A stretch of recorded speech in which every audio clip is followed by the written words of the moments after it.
tampin hanun a pang parpha mi lam a kan rak ruwa swal ton khi chia let let la hing le sau na lak a thi tiang zum ok lak mi zum tu kan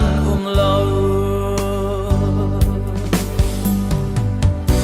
tam pi chung mu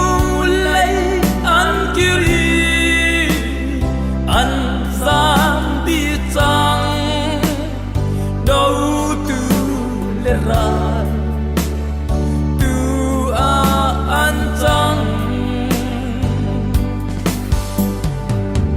barbas khat khalo jisu tu vai lam chung a thật câu din arawlana an ao thane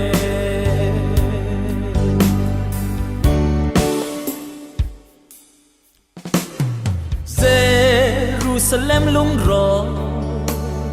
i sun loi nak long khi kan hui kan zul chun Calvary tangi a tuar le in nakhi kan hu kan ton tik a kan zam tak than ha mo tha ten ruat than han mi tam pi chung nu lay an kiri an giang đi chang đâu tu le ra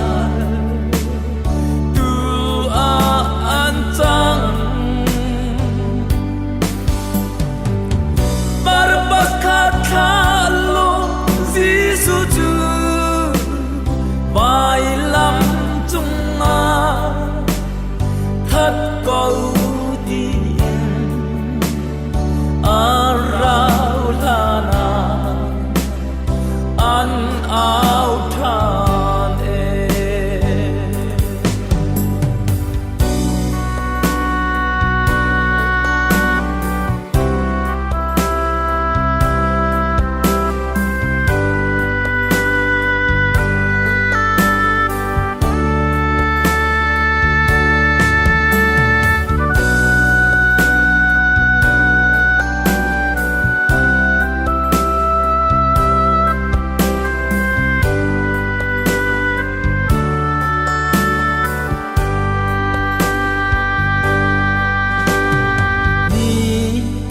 rol adang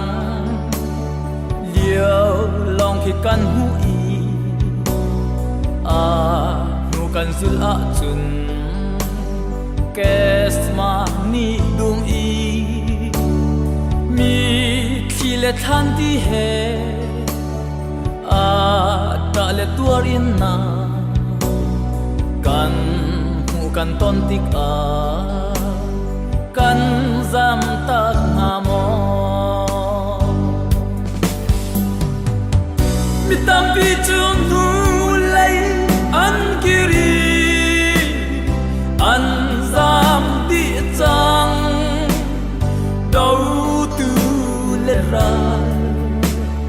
tu a an chang barbas khat khalo jisu tu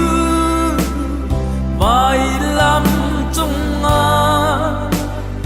thật câu din arawlana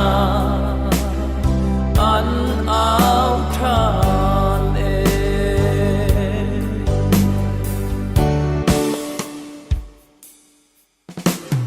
mi zon ha an dang hi mi thin ha zong an thau khi liêu chan te long a zul tu kan si chun a mai a chilan cha tha lại còn nâu tê bằng an phơi liều cha na khin căn giam tak hà mò bitam pi chung nu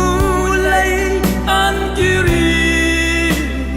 an giam đi chăng đâu